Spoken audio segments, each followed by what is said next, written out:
गुरुकुल में आज विद्यार्थियों का सैलाब उमड़ा हुआ था, क्योंकि परीक्षा का परिणाम घोषित होने वाला था। कई छात्र प्रसन्न थे तो कई मुंह लटकाए भी खड़े थे। उनकी प्रसन्नता और उदासी अकारण नहीं थी। जो छात्र उत्तीर्ण होते उन्हें अगली कक्षा में प्रवेश मिलना तय था, परंतु अनुत्तीर्ण होने वाले छात्रों को न केवल गुरुकुल ही छोड़कर जाना पड़ता, बल्कि आचार्यों की खरी खोटी भी सुननी पड़ती। क्यों रे मूर्ख, तू फिर अनुत्तीर्ण हो गया? तुझे मैंने समय रहते ही समझाया था ना कि यदि इस बार उत्तीर्ण ना हुआ तो गुरुकुल से बाहर निकाल दिया जाएगा। एक आचार्य एक किशोर विद्यार्थी को डांट रहे थे और वह बेचारा चुपचाप सुन रहा था।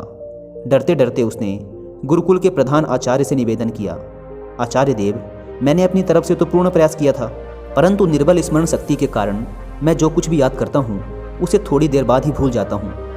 कृपया मुझे एक अवसर और देने की कृपा करें। यदि तुझे कुछ स्मरण ही नहीं रहता तो फिर तू कैसे उत्तीर्ण हो पाएगा, और तेरे विद्या अध्ययन करने का भी क्या लाभ होगा?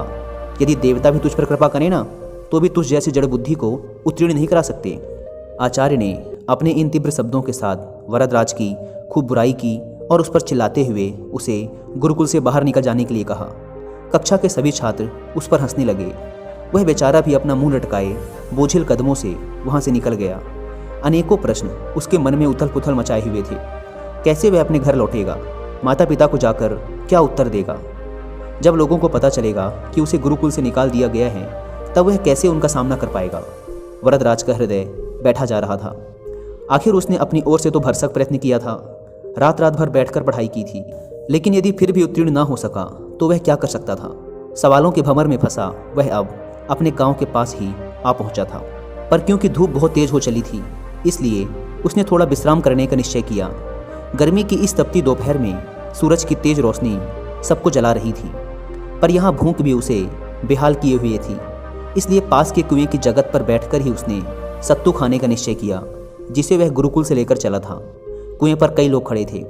प्यास के मारे सब बेहाल थे, इसलिए बार बार डेंगची कुएं में डालते और शीतल जल निकाल कर पीते। रस्सी के बार बार रगड़ने से कुएं के किनारे लगा पत्थर भी घिसने लग गया था। लोग जितना पानी निकालते, पत्थर उतना ही घिसता जाता। वरदराज चुपचाप बैठा यह सब देख रहा था। अचानक ही उसके मन में एक विचार आया। वह सोचने लगा, यदि केवल जूट की बनी एक रस्सी से कठोर पत्थर घिस सकता है, तो यदि मैं परिश्रम करूं तो क्या सफल नहीं हो सकता? आखिर दिमाग पत्थर से ज़्यादा कठोर तो है नहीं। वरदराज के मन में आशा की ज्योति जगमगा उठी। वह उठ खड़ा हुआ और तुरंत ही उसने निश्चय किया कि वह वापस गुरुकुल लौट जाएगा और फिर से अध्ययन आरंभ करेगा। वह घर के समीप आ गया था, पर घर न जाकर वापस गुरुकुल लौट आया। उसके साथी उसे देखकर आश्चर्यचकित थे। उसकी बात सुनकर आचार्य ने पहले तो उसे बहुत झटका और उसकी बहुत बुराई की, पर फिर उसके बहुत अनुनय विनय और प्रार्थना करने पर द्रवित होकर उसे गुरुकुल में दोबारा प्रवेश दे दिया।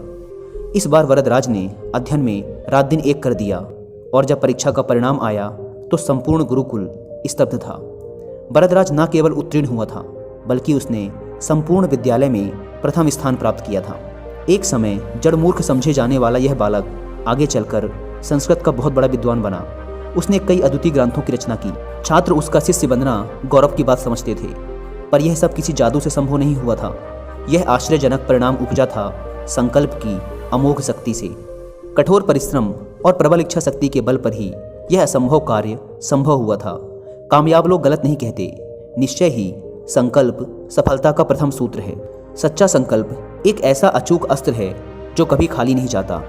यदि हम किसी भी कार्य को करने का संकल्प कर लें, तो ऐसा कौन सा अवरोध है जो उसके मार्ग में चट्टान बनकर खड़ा हो जाए?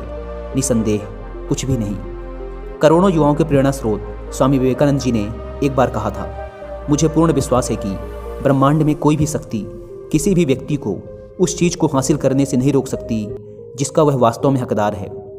यदि मन अपनी पूर्ण क्षमता में जागृत है तो हर चीज़ पाई जा सकती है। पहाड़ों को भी खाक में मिलाया जा सकता है। संकल्प दूसरी किसी भी चीज़ से ज़्यादा शक्तिशाली है। प्रबल इच्छा शक्ति के सामने हर चीज़ को झुकना ही पड़ता है, क्योंकि यह सीधे भगवान से आती है। एक शुद्ध और शक्तिशाली संकल्प सर्वशक्तिमान है।